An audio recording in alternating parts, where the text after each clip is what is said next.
Future viewers, hello again. This battle is going to be a little bit longer than usual, but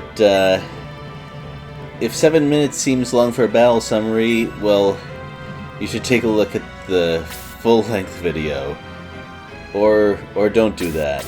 That's also a valid and possibly the much better decision. Well, the first couple of enemies at the base of the stairs are no big deal, really. But at the top I run into some trouble. I had the chance to move up a bit further and open up the choke point some more, but I didn't, and I'm gonna pay for that. Well, the Minotaur attack is unrelated, by the way. That's just me not paying attention to enemy move radius, which is kind of a recurring theme for this battle. There are several enemies that can move really far here. Well, getting rid of that Minotaur is not really a big deal. I happen to be keeping my mages and archers kind of far back because the flying units near the stairs could just go down and attack them as I climb. Gotta be careful about that. And yeah, some of the enemies are kind of running away, which is a little bit odd. But so what I wanted to do by keeping Apis back a little bit was to prevent enemies from piling on him too hard, but nope. There's no fixing that problem.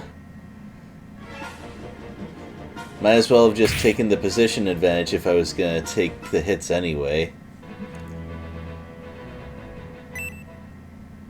Now, this is one of the places where having a flying unit is great, but still, there's a lot of enemies blocking the way, and they hit hard enough that I can't just ignore them like I used to.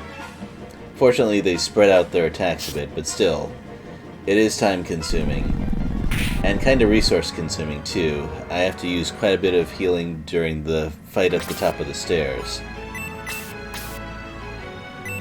Now, that ambush by Minotaur does have one upside, though, and that's in addition to getting Wendy a level, which is not easy. Yep, we got the power ring back, our old friend. Oh, well, I'm sorry, getting a kill for Wendy, not a level. You get the idea. Anyway, yes, that is the power ring that we know and love. We're going to see what that thing can do very soon. Yes, having Wendy with it is a little bit weird, but that's okay because if you've been watching, you know very well that just having the modest increase of attack power from equipping it is not the main reason that I'm glad to have that thing.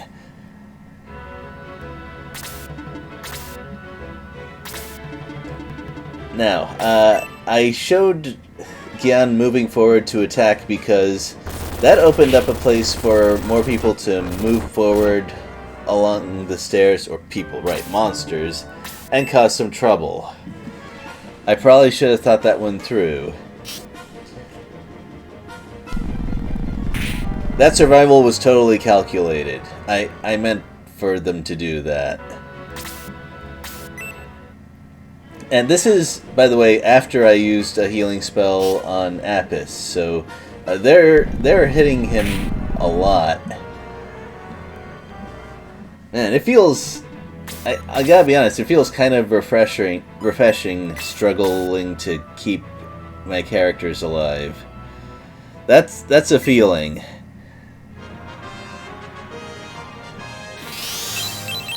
And because my mages were kind of back towards the base of the stairs, I couldn't really use area of effect spells at the start, which was also a problem.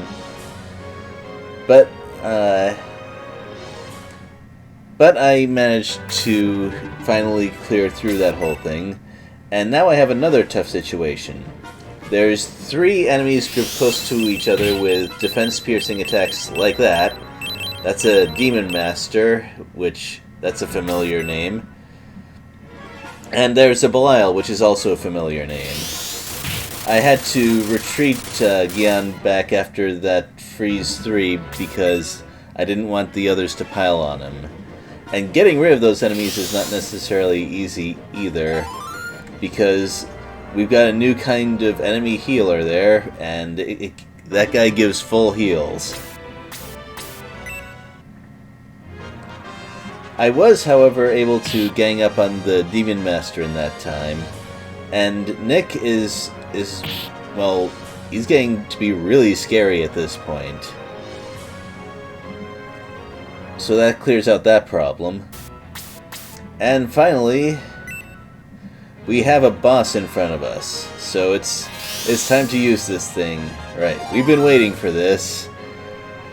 And that's even more attack power than in Shining Force 1. And it may... and I need it. I need it because this guy has a...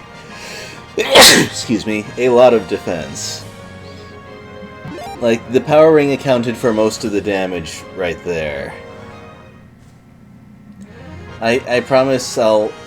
Okay, I can't promise I won't break the power ring, but I will try harder not to break the power ring this time.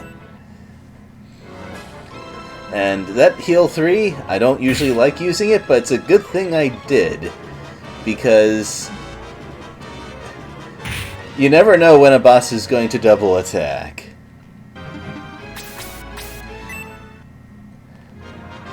And I had to move really fast to finish him off because most of the other characters were dealing around 7 damage, and I didn't want to give that guy the opportunity to move around as he wanted and attack one of my archers or something. Fortunately, I was able to get the turn order I needed. I also got Bolt 2, which might have some interesting uses. Oh, this guy really wanted to join us, but he couldn't somehow. Just couldn't figure out... Oh well. I skipped a recruitment of someone I'm never going to use, and end of chapter. We'll see you next time.